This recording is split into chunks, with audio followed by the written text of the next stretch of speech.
Hello, this is another video.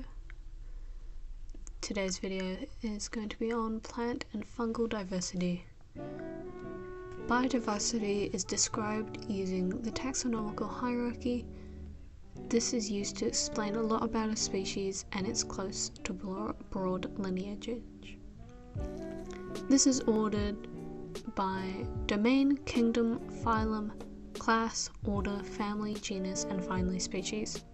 When writing species and genus of an organism, they must be in italics or underlined.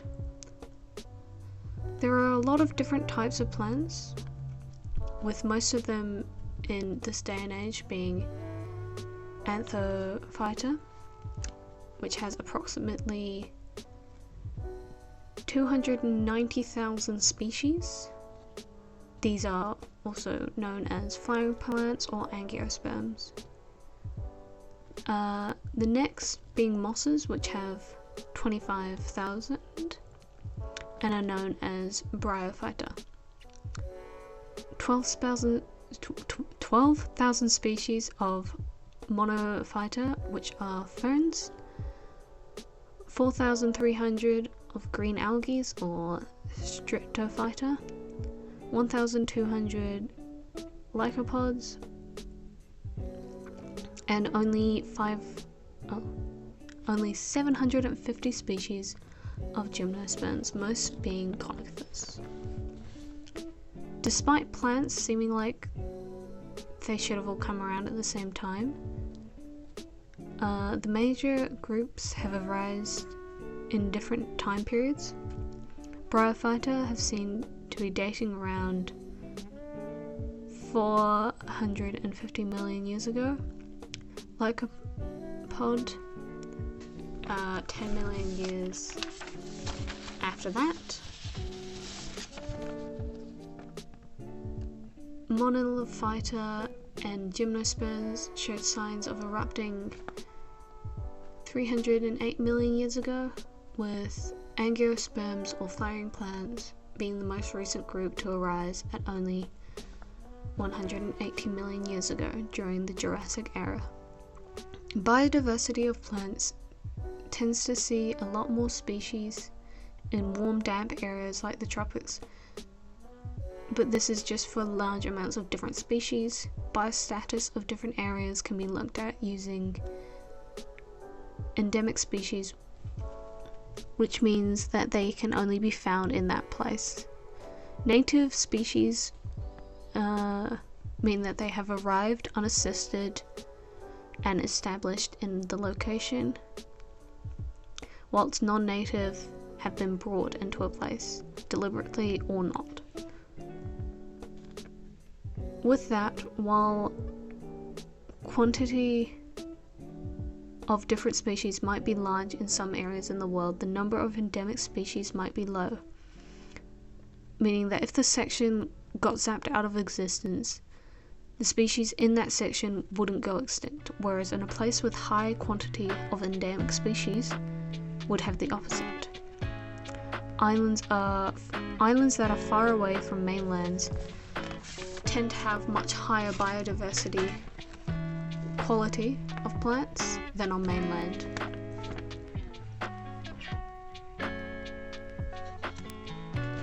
New Zealand conifers, in comparison to others, have fleshy cones rather than woody cones, as they are bird dispersed rather than wind dispersed.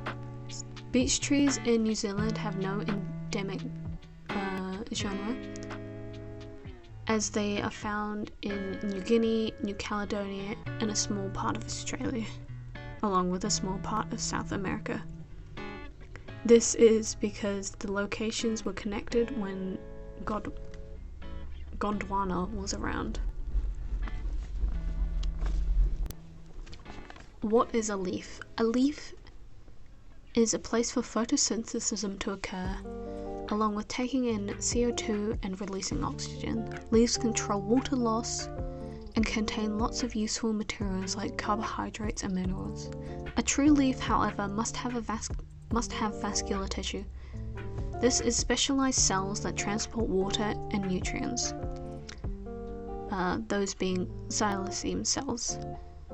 Photophylum cells that transport sugars, proteins, and hormones. Each true leaf will have a leaf trace and leaf gap, with an auxiliary bud at its base. All true leaves have stomata, but placement can vary from leaf to leaf. Bryophytes don't have true leaves. Instead, they have phyllids, which have no leaf gap. Interestingly, fern fronds are true leaves, and they uncurl in a special way that is only found in true ferns. Gymnosperms have many different types of leaves.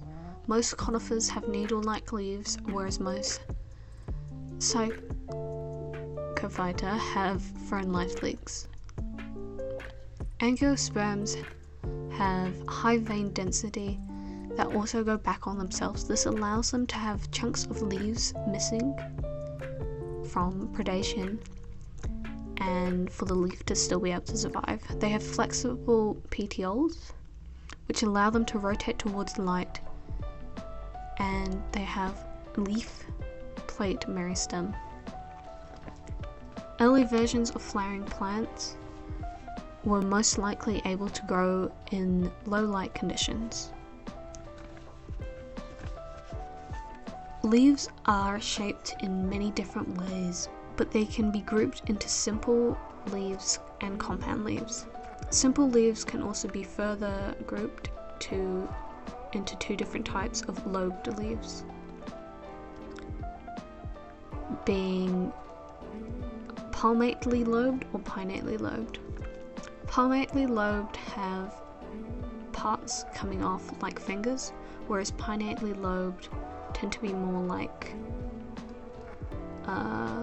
oak trees' leaves. Compound leaves are made up of two or more leaflets, and they can also be pinnately or compoundly. They can also be pinnately compound or palmately compound. Leaves can have opposite pairs where they mirror, or they can have alternate leaves. External anatomy of a leaf is around the same for all leaves, but not all species have the same features. What people in the public would refer to a leaf as is known as the blade, with the top being the apex and the bottom being the base. The sticky-like thing attached to the blade is the petiole, which has the axillary bud and stipule on the end of it. Leaves have veins, and the harder bit running down the middle of them is a midrib. The edge of the leaf is the margin. Internal anatomy of a leaf can't be used to tell what kind of species a plant is in the field, but it can be used to tell what kind of environment would be best for the species when dissecting. Internal leaf anatomy includes a cuticle, epidermis, palisade, and spongy mesophyll, hypodermis, and stomata. When stomatas are closed, the temperature of a plant increases. The opposite happens when they are open. When leaves are in different environments, they can have different shapes and sizes. Leaves in warm, wet environments have large, thin leaves that live for short times. In cool, wet environments, they tend to have tough leaves for long-lasting leaves, and thin leaves that are seasonal. In cold climates, they can have hairy leaves or thick needle-like leaves, or they can be perennials, which just come out in spring and summertime in the warmer temperatures. In hot climates, small succulent-like plants tend to occur with very thick cuticles. Thank you for watching, and let me know any questions, any way that I can improve, and yeah, thanks for watching. Bye.